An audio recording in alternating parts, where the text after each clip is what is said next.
Let's explore the Rotate tool using some examples to illustrate how it works. Take a moment to understand the concepts and steps we'll take with this example. When you pick the Rotate tool, the icon orients itself to any surface you hover over, and you click your mouse button once to set the rotation center and orientation. Then you move your mouse away to establish a rotation arm or base. Click again to set this base. Now, as you move your mouse around, you are rotating the object based on the point and orientation you chose. The usefulness of the rotation arm you set is the ability to rotate precisely to other geometry. Click to finish, and that is how the Rotate tool works. Now, let's show some real examples. What if you wanted to rotate the different hands of a clock? Select the hand you want to rotate first, then choose the Rotate tool and move it to the center of the clock. Click here to set the rotation center. Move to the end of the hand and click to establish a meaningful rotation arm. And now you can rotate the hand to any position you need. Click to finish. Now, let's try a new example. We'd like to rotate this vault door into an open position. Select the door, then move the Rotate tool to the door hinges. We may need to zoom in to properly place the rotation center. Simply roll your scroll wheel forward to zoom in and out as needed.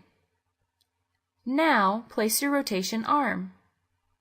In this example, we don't need to move from anywhere specific on the door, but simply picking a direction parallel to the door will work fine. Now, rotate the door outward and click to finish. Now that you understand how to use the Rotate tool, here are some additional tips. You can lock the rotate orientation in any direction by holding the Shift key. Hover over a surface or in a plane that you want to lock the rotation to. Hold the Shift key, and now as you move around, the Rotate tool no longer orients to each surface, but remains locked in one orientation. In our clock example, if there was a center cone, it would be difficult to establish the correct orientation.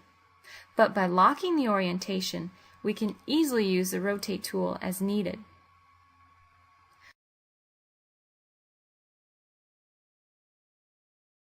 You can also define the orientation by dragging your mouse button. Say we wanted to fold this surface up like a paper airplane.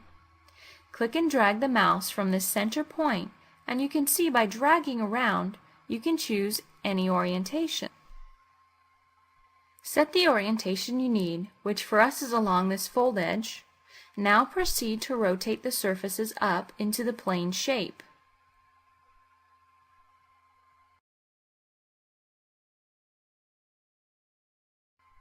Repeat this process to complete the paper airplane.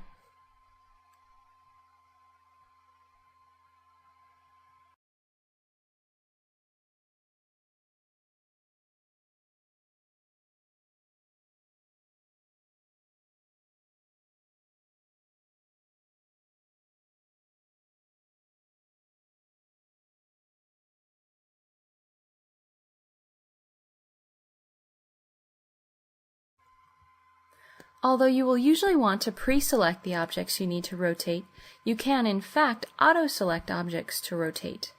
Make sure nothing is selected, and as you hover around your screen, you can see entities are auto-selected and you can use the Rotate tool as needed.